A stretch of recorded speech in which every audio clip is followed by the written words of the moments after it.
¿Alguna vez te has preguntado cuánto vale tu alma? Yo lo sé.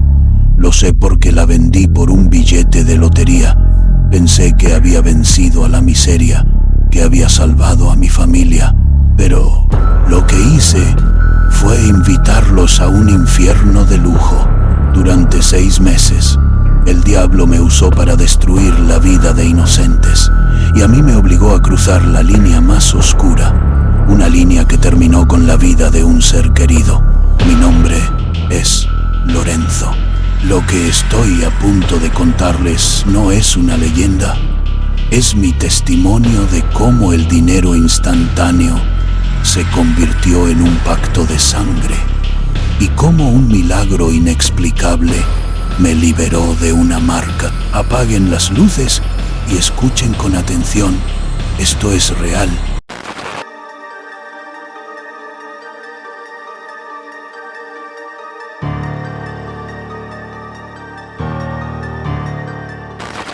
Llevábamos 3 años de sequía en el ejido de La Lobera, Chiapas. 3 años mirando cómo el sol calcinaba el maíz y el frijol que eran nuestra única esperanza.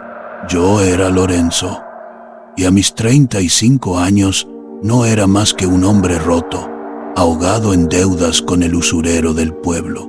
Lo había perdido todo, el terreno, la dignidad y, lo peor, a mi familia. Mi esposa, Guadalupe, una mujer fuerte, se llevó a nuestra hija. No la culpo. ¿Qué futuro le podía ofrecer un padre que dormía en un catre roto? Sus últimas palabras todavía me taladran el alma. Lorenzo, no te reconozco. Eres solo ira y malas decisiones. Ella tenía razón. La adicción a las apuestas, el anhelo tonto de un golpe de suerte que nunca llegaba, había consumido los pocos ahorros que teníamos. Ahora, Guadalupe vivía con sus padres en la Ciudad de México y yo me había quedado solo en un pueblo fantasma, masticando polvo y mis fracasos. Era viernes 13 de un octubre implacable. Había caminado kilómetros, sin rumbo, hasta llegar a la vieja hacienda de los recuerdos, un lugar abandonado, carcomido por el tiempo y las historias de tragedias. Me senté sobre una piedra fría, mirando el profundo pozo seco. No tenía nada más que perder. El sacrificio no me parecía un escape, sino un final lógico. Había fallado como hombre, como esposo y como padre. Mientras sostenía una soga que llevaba en la mochila, de esas que se usan para amarrar la carga en la camioneta, un aroma me golpeó la nariz. Era un olor a putrefacción mezclado con el picor metálico e inconfundible del azufre, como un fósforo encendido en un pantano. Levanté la vista. A pocos metros, parado bajo la luz pálida de la luna, había un hombre. No era un hombre común. Vestía un traje de lino color rojo carmesí, tan impecable que parecía recién sacado de una sastrería de Polanco. Era alto, de complexión delgada, y su rostro era demasiado perfecto. Tenía una sonrisa quieta y ancha que no llegaba a sus ojos, que eran negros, tan negros que no reflejaban la poca luz del entorno. Me miraba con una curiosidad condescendiente, como observando a un insecto a punto de ser aplastado. «¡Qué desperdicio, Lorenzo!», dijo. Me llamó por mi nombre. Yo no lo conocía. Intenté balbucear algo, pero mi garganta estaba seca. Yo, ¿quién es usted?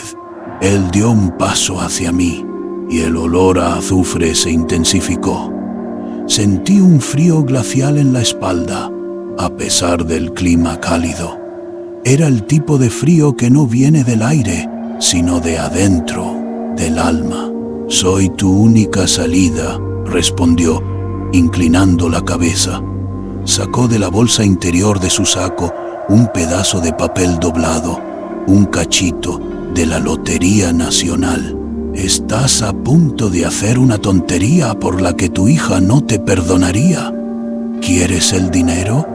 ¿Quieres la vida que crees que te mereces? Me quedé paralizado mirando el papel. Quiero a mi mujer de vuelta. Quiero que no pase hambre. Él se rió, un sonido seco y breve. La miseria es una opción, Lorenzo. La riqueza es un acuerdo. Mañana, este número ganará el premio mayor, 50 millones de pesos. Mi corazón latía con la violencia de un tambor. Era demasiado, una trampa, una broma cruel. ¿Y cuál es el precio? Mi alma. La sonrisa se amplió, mostrando una hilera de dientes que parecían un poco demasiado largos. El alma es un concepto muy romántico, Lorenzo. No, el precio es más práctico. Harás exactamente lo que yo te mande, sin preguntar, sin objetar, sin dudar. Eres un hombre de palabra, ¿verdad? Y ahora serás mi hombre de servicios. Mientras hablaba, su mano se acercó a mi muñeca. Sentí un ardor infernal. Era como si hubiese tocado una brasa al rojo vivo. Grité, tirando de mi brazo, pero él no me soltó hasta que sentí que algo me quemaba profundamente. Cuando se fue, tan rápido como había llegado, miré mi muñeca izquierda. Había una marca, una cicatriz con la forma de un glifo, un símbolo que no podía descifrar, pero que parecía estar hecho de carne quemada y dolor. El cachito estaba en mi mano. A la mañana siguiente, me arrastré hasta una pequeña tienda del pueblo donde tenían un radio viejo. El sorteo de la Lotería Nacional. La voz del locutor anunció el premio mayor. El número 47,913. Gané. De la noche a la mañana, un miserable campesino sin tierra se convirtió en un nuevo rico. Lo primero que hice fue recuperar a Guadalupe y a Xóchitl. Viajé a la Ciudad de México y les compré una casona en el Pedregal, con jardines y alberca, automóviles nuevos, ropa de marca, lujos que nunca había imaginado. Guadalupe me miraba con una mezcla de amor y sospecha. Yo le mentí. Dije que había sido un socio de apuestas, que me había pagado una deuda vieja. Xóchitl, mi niña, me abrazaba fuerte. Sentir su pequeño cuerpo junto al mío era la única cosa real en ese torbellino de mentiras y dinero sucio. ¿Estás listo para lo que viene? Te leemos. Déjanos saber en los comentarios. Pero la marca en mi muñeca ardía, especialmente en las noches, recordándome que mi vida nueva era solo un préstamo. Yo era el esclavo de un pacto firmado con el fuego del infierno. 6 meses pasaron volando. La riqueza era un sedante. Empecé a creer que el hombre del traje rojo había sido solo una alucinación por el hambre y el pánico. Una noche, mientras cenaba con mi familia, el aire se puso frío. El olor a rosas podridas y azufre se coló por la chimenea, denso y sofocante. La marca en mi muñeca comenzó a palpitar con un dolor punzante, como si un clavo estuviera atravesándola lentamente. El juego había terminado. La hora de los servicios había llegado. El hombre del traje rojo apareció esa noche en mi estudio. No usó la puerta. Simplemente estaba allí, parado junto a la vitrina. La luz de la lámpara de lectura parecía curvarse a su alrededor, incapaz de tocarlo. Guadalupe y Xóchitl dormían, y yo, el supuesto patriarca de la casa, me sentí de nuevo como el miserable campesino de la lobera, aterrado y humillado. «¿Ha disfrutado de su recompensa, Lorenzo?», dijo, moviéndose. Su sombra se alargaba y se encogía de forma antinatural en las paredes. Ahora, a pagar la renta, intenté negociar, suplicar, «Tome mi dinero», pero no me pida nada más. Su risa fue una carcajada silenciosa que me heló la médula. El dinero no es lo que necesito, tonto. Yo negocio con almas, con la destrucción de la fe y la esperanza. El pacto fue servicios, y los servicios deben ser cumplidos con excelencia. La primera orden llegó esa misma noche. Mi primera víctima fue el licenciado Tadeo, un abogado de derechos humanos que trabajaba incansablemente en Oaxaca defendiendo a los ejidatarios despojados de sus tierras. Era un hombre recto, un faro de justicia. La entidad me entregó un frasco pequeño con un líquido incoloro. La orden fue simple: una gota en su café en la reunión de mañana. Muerte natural, sin rastro. Al principio, mi mente se negó. Yo no soy un asesino, lo serás, me corrigió el demonio, su voz perversa. Eres el hombre que ganó la lotería y ahora tiene acceso a todas las esferas. Nadie sospechará del millonario filántropo. La presión psicológica fue insoportable. Durante toda la noche, el glifo en mi muñeca quemó y escuché susurros de condena en mi cabeza, voces que me recordaban mis deudas, mis fracasos. La mañana llegó. Fui a la reunión como un zombi, con la mano temblando. Cuando el licenciado Tadeo se distrajo, la gota cayó en su taza de café de olla. Lo vi sonreír, beber y caer al suelo con un infarto fulminante. Lloré en el baño de hombres, sintiendo que un fragmento de mi alma se desprendía y se desvanecía. Los siguientes actos escalaron rápidamente en horror. Me obligó a usar mis contactos e influencias.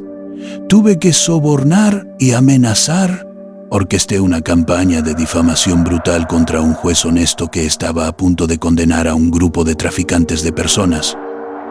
Con documentos falsos y videos manipulados, destrocé su reputación.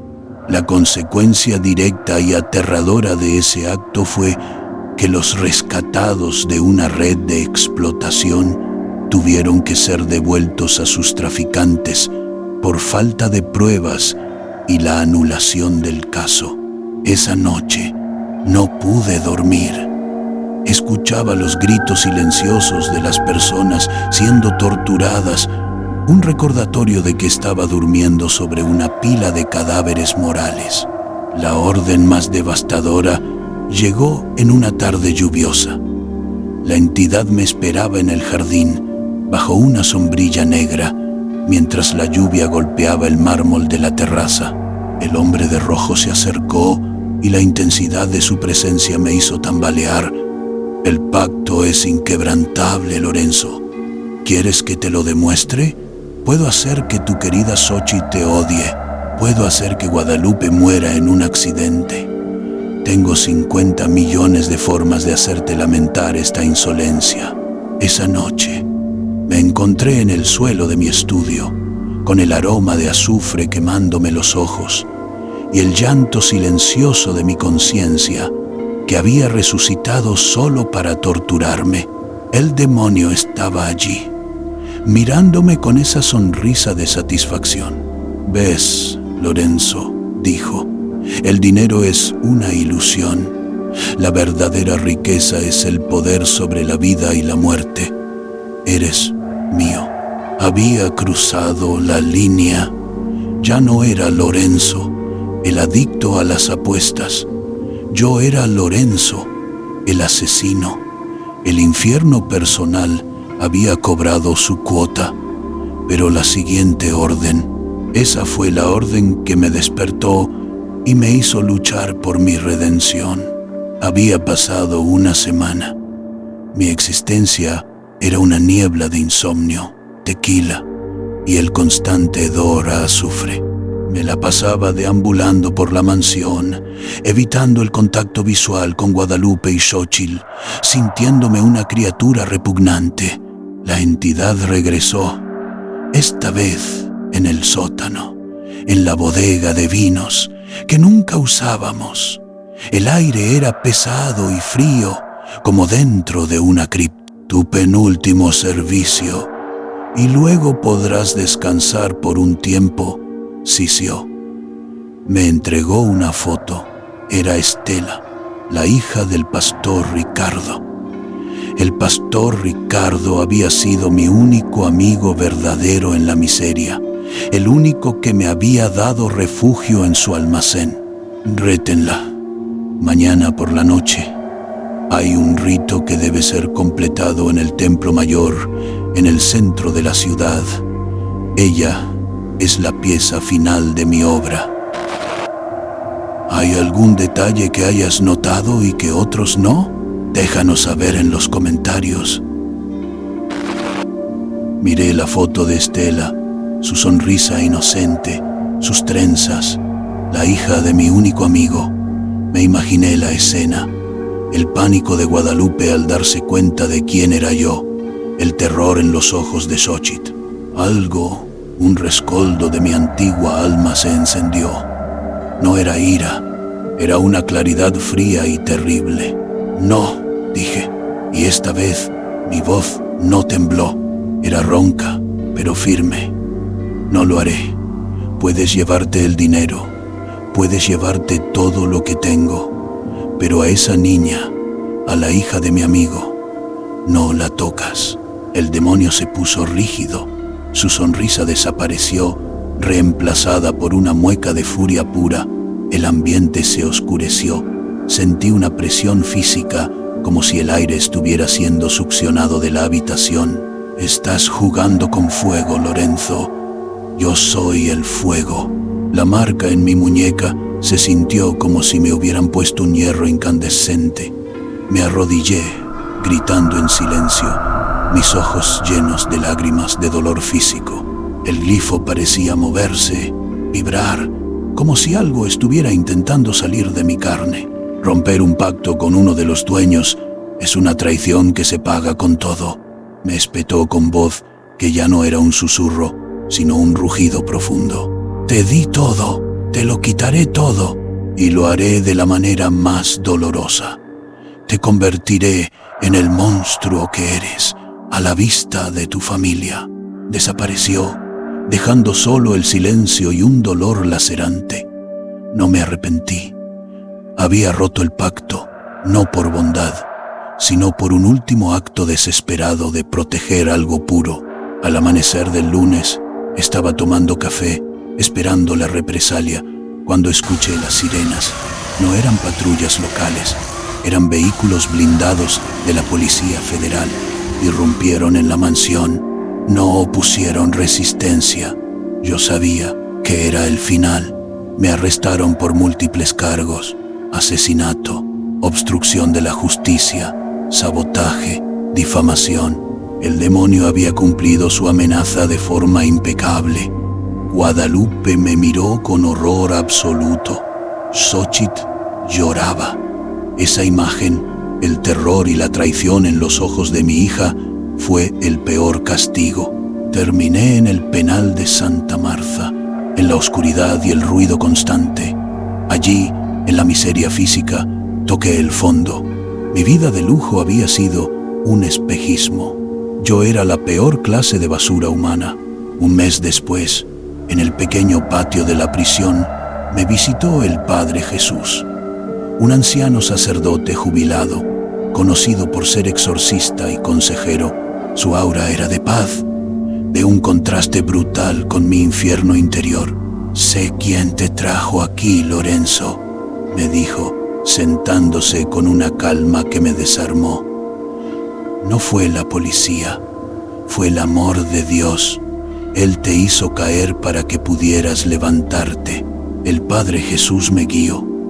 Le confesé cada crimen. Me habló del arrepentimiento, de que incluso el mayor pecado puede ser perdonado si la confesión es sincera. Mi historia del pacto, de la lotería y del hombre de rojo se convirtió en mi confesión pública, que un periodista logró sacar del penal. se hizo viral. Me llamaron loco, mentiroso, pero mi testimonio resonó. El clímax de mi historia no fue mi encarcelamiento, sino una llamada desde fuera. Guadalupe, llorando, me dijo que a Xochitl le habían diagnosticado leucemia. Mi pequeña niña, mi única razón para vivir, se estaba muriendo. Era la venganza final de mi amo. Esa noche, el dolor en mi alma fue tan grande que no podía respirar. Me arrodillé ante mi cama de cemento y, por primera vez, no le supliqué al dinero, sino a Dios.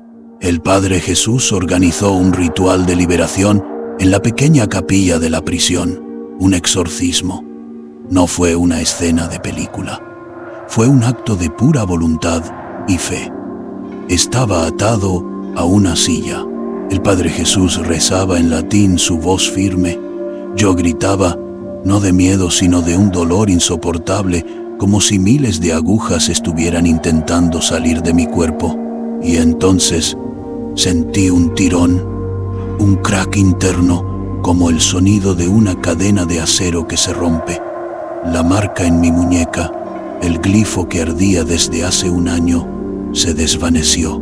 No se curó, simplemente se disolvió en el aire, dejando la piel limpia y sensible. La habitación se llenó de un silencio ensordecedor, roto solo por el susurro de la oración del sacerdote. Fui liberado. Al día siguiente, Guadalupe me llamó, llorando de alegría y confusión. Los médicos no tenían respuesta. El mismo día que mi alma fue liberada, la vida de mi hija fue restaurada. El amor de Dios había resultado ser un poder infinitamente superior a cualquier pacto demoníaco. Cumplí mi condena. Hoy soy un hombre libre, un hombre de fe. Mi testimonio es mi única riqueza. Advierto a todos, no hay atajos. El camino fácil siempre tiene un costo que es peor que la miseria. El dinero no puede comprar la paz ni el perdón. Solo la humildad y el arrepentimiento pueden liberar un alma. Y créanme, la maldad existe, usa trajes carmesíes, huele a rosas muertas y busca solo una cosa: destrozar aquello que amamos. Pero el amor verdadero, es el único poder capaz de romper cualquier cadena de fuego. Si te gustó este video, dale me gusta y compártelo para más historias como estas de terror, y no olvides suscribirte, porque si no vas a chupar faros.